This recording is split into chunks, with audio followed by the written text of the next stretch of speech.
বেকারত্ব বাড়ায়, কর্মসংস্থানের জরুরি পরিস্থিতি চলছে, অর্থনৈতিক, রাজনৈতিক ও সামাজিক অস্থিরতা দায়ী বলছেন অর্থনীতিবিদরা।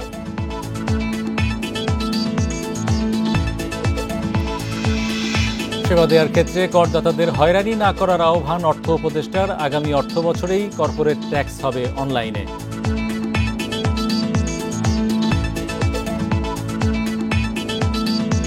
চাকরি নয়, মানুষের জন্ম হয়েছে উদ্যোক্তা হওয়ার জন্য, এমন মন্তব্য করেছেন প্রধান উপদেষ্টা অধ্যাপক মোহাম্মদ ইউনূস। সকালে রাজধানীর মোহাম্মদপুরে পল্লী কর্মসহায়ক ফাউন্ডেশনের পিকেএসএফ ভবন 2-এর উদ্বোধনী অনুষ্ঠানে এসব কথা বলেন তিনি। বলেন, এখনকার তরুণদের মধ্যে অনেক পরিবর্তন এসেছে। প্রযুক্তির কারণে তারা বিশ্বের বিভিন্ন স্থানে যুক্ত হতে পারছে। এই তরুণদের উদ্যোক্তা হওয়ার সুযোগ সৃষ্টিতে নজর দিতে হবে। প্রতিটি মানুষ যেন তার লক্ষ্যে পৌঁছতে পারে, সেজন্য সহযোগিতার ক্ষেত্র বাড়াতে হবে। বিনিয়োগের আইন কানুন ও বর্তমান পরিস্থিতি বিবেচনা করে প্রয়োজন হলে পরিবর্তন করা যায় কিনা তা দেখতে হবে বলে জানান প্রধান উপদেষ্টা। নতুন ভবন হওয়ায় পিকেএসএফ এর অর্জন এখন আরেক ধাপ এগোনো প্রয়োজন বলেও জানান প্রধান উপদেষ্টা। তিনি বলেন, পিকেএসএফ আগের কাঠামো অনেক পরিবর্তন করেছে। বিনিয়োগে যেতে এটি আরও বড় আকারে কাজ করতে পারে।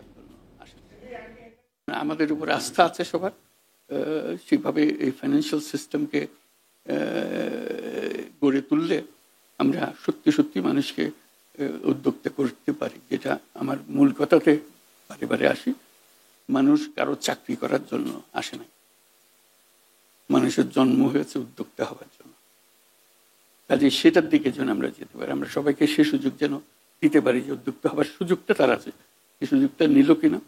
এখনো বহু রকমের মানুষ উদ্যোক্তা হয়েছে, বহু রকমের, আমরা তালিকাও করে রাখি নাই কারো, এরকম পর্যায়ে গেছি আমরা। সেবার নামে করদাতাদের হয়রানি বন্ধের আহ্বান জানিয়েছেন অর্থ উপদেষ্টা। অন্তর্বর্তী সরকারের নানান সংস্কার পরবর্তী সরকারের জন্য সহায়ক হবে বলেও জানান তিনি।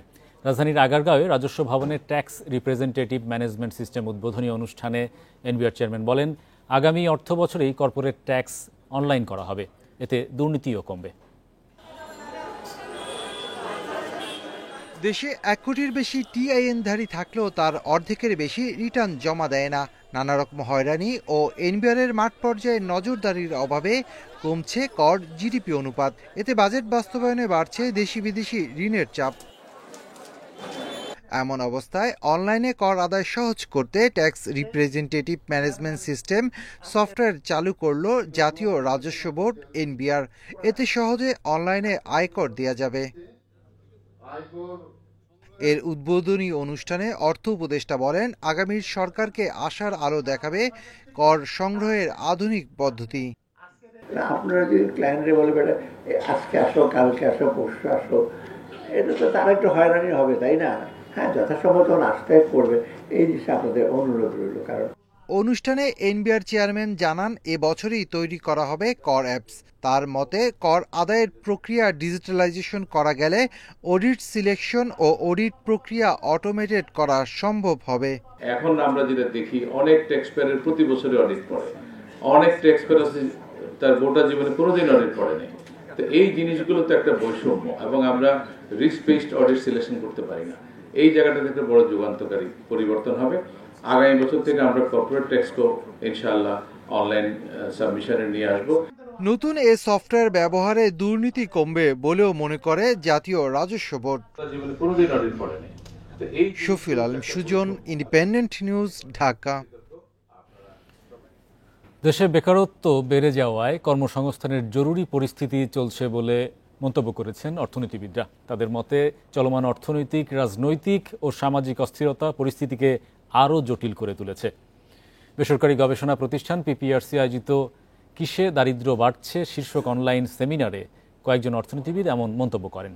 শনিবার রাতে সেমিনারে মূল প্রবন্ধ উপস্থাপন করেন পিপিআরসির নির্বাহী চেয়ারম্যান হোসেন জিল্লুর রহমান। তিনি বলেন, 3 বছরে দারিদ্র্যের হার বেড়ে 28% দাঁড়িয়েছে। আরও 18% মানুষ অর্থনৈতিকভাবে ঝুঁকিপূর্ণ অবস্থায় রয়েছে। বেকার মানুষের সংখ্যা বেড়ে দাঁড়িয়েছে 27,30,000-এ। সেই সঙ্গে শিক্ষা খাতের সংকট ও সামাজিক নিরাপত্তা কর্মসূচির দুর্বলতায় আগামী দিনে দরিদ্র পরিস্থিতি আরও খারাপ হওয়ার আশঙ্কা অর্থনীতিবিদদের। কর্মসংস্থানের মহাসংকটের একটা ইঙ্গিত পাওয়া যাচ্ছে। আমাদের পিপিআরসির পরিসংখ্যান পরিসংখ্যান ব্যুরোর পরিসংখ্যান সবই কিন্তু একটি চিত্র দিচ্ছে যে বেকারত্ব বৃদ্ধি পাচ্ছে, ছদ্ম বেকারত্ব আরো মারাত্মক একটা অবস্থায় আছে, আমাদের নারীর কর্মসংস্থান স্থবির একটা জায়গায় আছে, শিক্ষিত বেকারত্বের বিষয়টা বেড়েছে এবং এটাকে অত্যন্ত একটা চিন্তার বিষয় হয়ে দাঁড়িয়েছে। 16 ডিসেম্বরের পর থেকে বিডার বাণিজ্যিক ভূমি নিবন্ধন হবে শতভাগ অনলাইনে, জানিয়েছেন বাংলাদেশ বিনিয়োগ উন্নয়ন কর্তৃপক্ষ বিডার নির্বাহী চেয়ারম্যান আশিক চৌধুরী। রোববার বিডার online one stop service OSS প্ল্যাটফর্মের কার্যক্রম উদ্বোধন অনুষ্ঠানে তিনি একথা বলেন। এ সময় তিনি আরও জানান, সরকারি প্রতিষ্ঠানগুলোতে ম্যানুয়াল সার্ভিস বন্ধ না হলে ডিজিটাল সার্ভিস কাজে আসবে না।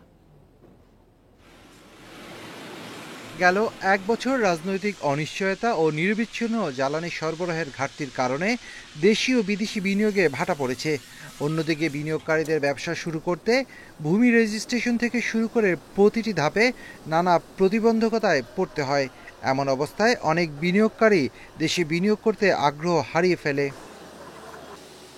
বিডার online one stop service OSS প্ল্যাটফর্মে নতুন করে নিবন্ধন অধিদপ্তরের 5টি সেবা অন্তর্ভুক্ত কার্যক্রম উদ্বোধন করা হয়, যার ফলে এখন থেকে এই প্ল্যাটফর্মে 47টি সংস্থার 142টি সেবা সার্ভারে যুক্ত হলো।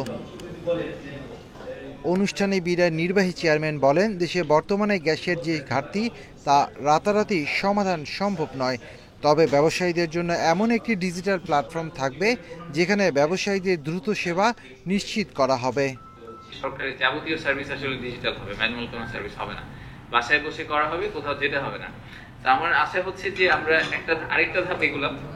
আমরা এখন বললাম যে এখনো 2টা চালু আছে, বাট বছর শেষ নাগাদ হয়তো আমরা ম্যানুয়ালটা কমপ্লিটলি বন্ধ করে দিব, সবাইকেই আসলে ডিজিটাল সার্ভিসের থ্রুতে যেতে হবে। ম্যানুয়াল সার্ভিস বন্ধ না করলে ডিজিটাল সেবার কার্যক্রম পরিপূর্ণতা পাবে না, তাই আগামীতে সব সেবা ডিজিটাল হবে বলেও জানান বিডার chairman. Practically the expectation is আপনি ঘরে বসে করবেন। আপনার যদি এই বিল্ডিং পর্যন্ত আসতে হয় তাহলে আমরা অলরেডি ফেল। আমি এক্সপেক্টই করি না যে কোনো বিজনেস এই বিল্ডিং পর্যন্ত আসবে, তারা ফুল সার্ভিস ঘরে বসে নেবে, দ্যাট ইজ দি এক্সপেকটেশন। ঠিক আছে, আপনারা যদি এক্সটেনশন চান তাহলে আমরা এখান থেকে 3 মাস নিই, 16 ডিসেম্বর, ঠিক আছে, বিজয় দিবসে আমরা এটা ক্লোজ করে দেব। আগামীতে বিডার অনলাইন সার্ভিসের সংখ্যা আরও বাড়বে বলেও জানায় বেসরকারি বিনিয়োগ উন্নয়ন কর্তৃপক্ষ BIDA. Shafil Alam Sujan, independent news, Dhaka. মালয়েশিয়ায় শ্রমিক পাঠানোর নামে 1159 কোটি টাকা আত্মসাৎ ও পাচারের অভিযোগে 13টি ওভারসিজ কোম্পানির বিরুদ্ধে মামলা করেছে দুর্নীতি দমন কমিশন দুদক। এসব ঘটনায় কোম্পানির চেয়ারম্যান, ব্যবস্থাপনা পরিচালক ও পরিচালক সহ 31 জনের বিরুদ্ধে পৃথক 13টি মামলা করে সংস্থাটি। দুদক জানায়, এসব রিক্রুটিং এজেন্সি সরকার নির্ধারিত রেট উপেক্ষা করে প্রতি শ্রমিকের কাছ থেকে অতিরিক্ত অর্থ আদায় করে আসছিল। একইভাবে হাজার হাজার শ্রমিকের কাছ থেকে আদায় করা হয়েছে বিপুল পরিমাণ অর্থ, যার মোট পরিমাণ দাঁড়িয়েছে 1159 কোটি টাকা। এছাড়া সরকার নির্ধারিত ফি প্রতি শ্রমিকে 78,000 টাকা হলেও আদায় করা হয় 2 থেকে 3 লাখ টাকা। এমনকি অতিরিক্ত অর্থের কোনো রসিদ বা হিসাবও দেয়নি এজেন্সিগুলো। দুদক বলছে, এই অপরাধ শুধুমাত্র দুর্নীতির মধ্যে সীমাবদ্ধ নয়, এতে আন্তর্জাতিক শ্রম আইন, মানবাধিকার এবং অভিবাসন নীতিমালারও চরম লঙ্ঘন ঘটেছে।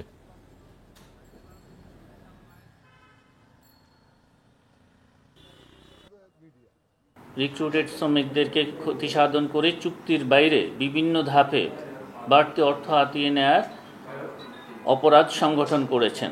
13টি ওভারসিজ কোম্পানি অবৈধভাবে গৃহীত অর্থ অবৈধ পন্থায় ছদ্মাবৃত করে হস্তান্তর, স্থানান্তর, রূপান্তরের মাধ্যমে অর্থ পাচারের অভিযোগ অনুসন্ধানকালে প্রমাণিত হয়েছে। ভোররাতে মাত্র 2 ঘন্টায় বেচাকেনা হয় কয়েক কোটি টাকার মাছ। আলো ফোটার আগেই শেষ হয় লেনদেন। হাজীগঞ্জের ধেররা মৎস্য আড়তে চাঁদপুর ছাড়াও আশেপাশের বিভিন্ন জেলার ক্রেতা বিক্রেতারা আসেন নানা প্রজাতির তাজা দেশি মাছের খোঁজে। আড়ত থেকে প্রতিদিন মাছের চালান যায় রাজধানী সহ সারা দেশেই। এদিকে মামলার কারণে বন্ধ আছে আড়তের ইজারা, এতে রাজস্ব হারাচ্ছে পৌর কর্তৃপক্ষ। সূর্য ওঠার আগেই ক্রেতা বিক্রেতার উপস্থিতিতে জমজমাট হয়ে ওঠে হাজীগঞ্জের ধেররা মৎস্য আড়ত। বিভিন্ন জেলা থেকে মাছ নিয়ে বিক্রেতা ও জেলেরা আসেন ধেররার 30টি আড়তে। এখান থেকে মাছ সংগ্রহ করেন দেশের বিভিন্ন প্রান্তের পাইকাররা। ভোররাতে তাজা মাছের জন্য আড়তে আসেন ব্যবসায়ীরা। এক একটি আড়তে দৈনিক ৫ থেকে ১০ লাখ টাকার মাছ কেনা বেচা হয়, আর ভোরের আলো ফোটার আগেই শেষ হয় সব লেনদেন। আড়ত ঘিরে ৫ শতাধিক শ্রমিক সহ ৩,০০০ মানুষের কর্মসংস্থান হচ্ছে। অন্যান্য বাজার চেয়ে একটু কম পাওয়া যায়, এই জন্য আমরা এখানে আসি। আমরা লক্ষ্মীপুর থেকে আসি, আমরা দৈনিক ৫০-৬০ হাজার টাকার মাছ কিনে আবার আমরা ওখানে নিয়ে পাইকারি সেল করে দিই। বিভিন্ন পাইকারি অনেক মাছ ওঠে। আমি সাধারণত সাদা মাছ কিনি, যেটা বলতে রুই, কাতলা, তেলাপিয়া, ফাঙ্গাস। এখানে ৪টা ৪:৩০টার দিকে পৌঁছাই, এখানে বাজার শেষ হয়ে যায় আপনার ৬টার দিকে। মাছ নিয়ে আইয়ে চান্দিনার থেকে, কুমিল্লার থেকে, নবাবপুর থেকে, তারপরে শরীয়তপুর থেকে, সাতক্ষীরার থেকে। ২০১০ সালের শুরুর পর ৩ বছর আড়তটি ইজারা দেয় পৌর কর্তৃপক্ষ। তবে ব্যবসায়ীদের মামলার কারণে বর্তমানে স্থগিত আছে ইজারা প্রক্রিয়া। নিয়ম স্টেট লাইসেন্স দেওয়ার কথা সেটা আমরা দেই, আর বাড়তি যদি কোনো টাকা নেওয়ার কোনো সিদ্ধান্ত সরকার নেয় তাহলে আমরা যারা ব্যবসায়ী আছি তারা অত্যন্ত ক্ষতিগ্রস্ত হই। মামলা জনিত কারণে আসলে আমরা এখন বর্তমানে ইজারা স্থগিত রেখেছি। আমাদের কাছ থেকে তারা যে ট্রেড লাইসেন্সটি নিয়েছিল সেটির কার্যক্রম এখন স্থগিত আছে, আমরা এখন ট্রেড লাইসেন্স তাদের দিচ্ছি না। আড়তদাররা জানান, প্রতি ব্যবসায়ীর কাছ থেকে ৫০০ টাকা করে জমা নেয় মালিক সমিতি।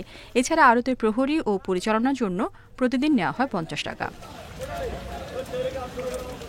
Independent news. খাগড়াছড়ির অন্যতম পর্যটন কেন্দ্র রিছাং ঝর্ণায় যাওয়ার জন্য নতুন সড়ক নির্মাণের ৪ মাসের মধ্যেই ধসে পড়েছে। বন্ধ করে দেয়া হয়েছে পর্যটকবাহী জিপ ও পিকআপ চলাচল। স্থানীয়দের অভিযোগ, নিম্নমানের নির্মাণ সামগ্রী ব্যবহার ও স্থানীয় সরকার বিভাগের গাফিলতির কারণেই এমন দশা। অন্যদিকে এলজিইডির দাবি, অর্থ বরাদ্দ কম থাকায় যথেষ্ট টেকসই করা যায়নি সড়ক। সবুজ পাহাড়ের মাঝে দৃষ্টিনন্দন ঝর্ণার কলতান। খাগড়াছড়ির মাটিরাঙ্গায় রিছাং ঝর্ণা দেখতে দেশের নানা প্রান্ত থেকে আসেন পর্যটকরা। সেখানে যাতায়াতের সড়কটি পাকা করা হয় এবছরের মার্চে, কিন্তু ৪ মাস না পেরোতেই জুলাই মাসে বেশ কয়েকটি স্থানে দেখা দেয় ফাটল ও ধস। ঝুঁকি এড়াতে পর্যটকবাহী জিপ ও পিকআপ চলাচল বন্ধ করে দেয় কর্তৃপক্ষ। এতে ভোগান্তিতে পড়েছেন স্থানীয় লোকজন ও পর্যটকরা। নিম্নমানের নির্মাণ সামগ্রী ব্যবহার ও কাজে গাফিলতির উঠেছে অভিযোগ। বিভিন্ন জায়গায় ভাঙার কারণে আমাদের পর্যটকরা গাড়ি নিয়ে যেতে পারছে না, কষ্ট হচ্ছে বিভিন্ন কারণে। আমরা গাড়ি নিয়ে ঢুকতে পারি না। আপনার আরেকটা গাড়ি আসলে ওদিকে ওভারটেক করার কোনো জায়গা নাই ওখানে। প্রকল্পে বরাদ্দ কম থাকায় টেকসই সড়ক ও গার্ডওয়াল নির্মাণ সম্ভব হয়নি স্বীকার করেন এলজিইডির নির্বাহী প্রকৌশলী। আমরা যে বাজেটের মধ্যে ছিল ওইগুলো কাজ করেছি, কিন্তু বড় বড় ওয়ালগুলো যেগুলো আমাদের ওই ইয়ের মধ্যে সম্ভব ছিল না, আমরা আলাদাভাবে প্রেরণ করেছি ইমার্জেন্সি মেনটেন্যান্সের জন্য। সড়কটি দ্রুত ঠিক করা না হলে দুর্ঘটনার ঝুঁকি রয়েছে বলছেন স্থানীয়রা। জনদুর্ভোগ কমাতে দ্রুত ব্যবস্থা নেওয়ার আশ্বাস জেলা প্রশাসকের। ঝুঁকিপূর্ণ অবস্থা তৈরি হয়েছে, এ বিষয়ে আমরা এলজিইডির দৃষ্টি আকর্ষণ করে আমরা যোগাযোগ করেছি।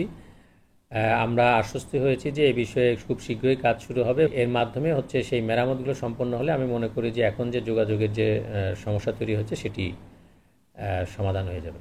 রিছাং ঝর্ণায় প্রতি বছর বেড়াতে যান অন্তত ৫০,০০০ পর্যটক। এবছর ৫১,৫৫,০০,০০০ টাকা ব্যয়ে ১.৫ কিলোমিটারের বেশি দীর্ঘ সড়ক নির্মাণ করে এলজিইডি। Independent news. সপ্তাহের প্রথম কার্যদিবসেই সূচক কমেছে দেশের ২ শেয়ারবাজারেই।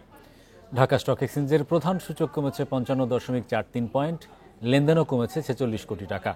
লেনদেনে অংশ নেওয়া ৩৯৮টি কোম্পানি ও মিউচুয়াল ফান্ডের মধ্যে দর বেড়েছে মাত্র ৬৭টি প্রতিষ্ঠানের।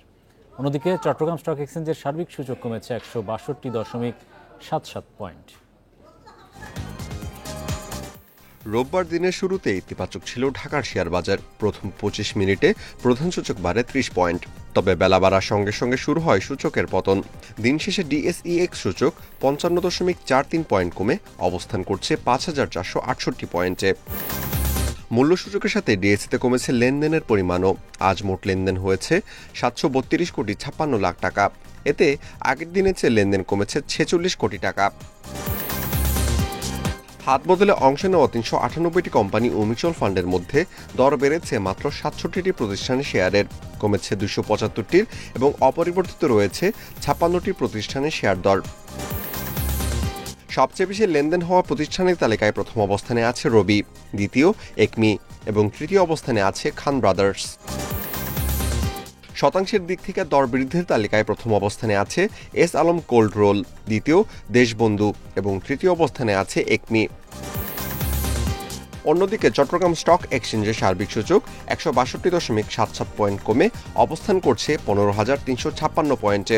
লেনদেন হয়েছে 12 কোটি 3 লাখ টাকার share. Amirul Islam, independent news. এবারে জানাবো বিশ্বের প্রধান মুদ্রার সাথে টাকার আজকের বিনিময় হার। অপরিবর্তিত যুক্তরাষ্ট্রের ডলারের দর বিনিময় হয়েছে 122 টাকা 60 পয়সায়। যুক্তরাজ্যের পাউন্ডের দর বেড়েছে, বিনিময় হয়েছে 171 টাকা 23 পয়সায়। ইউরোর দরও বেড়েছে, বিনিময় হয়েছে 148 টাকা 18 পয়সায়। ভারতীয় রুপির দর অপরিবর্তিত, বিনিময় হয়েছে 1 টাকা 45 পয়সায়। সৌদি রিয়ালের দর অপরিবর্তিত, বিনিময় হয়েছে 32 টাকা 84 পয়সায়। আরব আমিরাতের দিরহামের দর কমেছে, বিনিময় হয়েছে 33 টাকা 54 পয়সায়। কুয়েতি দিনারের দর বেড়েছে, বিনিময় হয়েছে 403 টাকা 81 পয়সায়। বেড়েছে মালয়েশিয়ান রিঙ্গিতের দর, বিনিময় হয়েছে 29 টাকা 33 পয়সায়।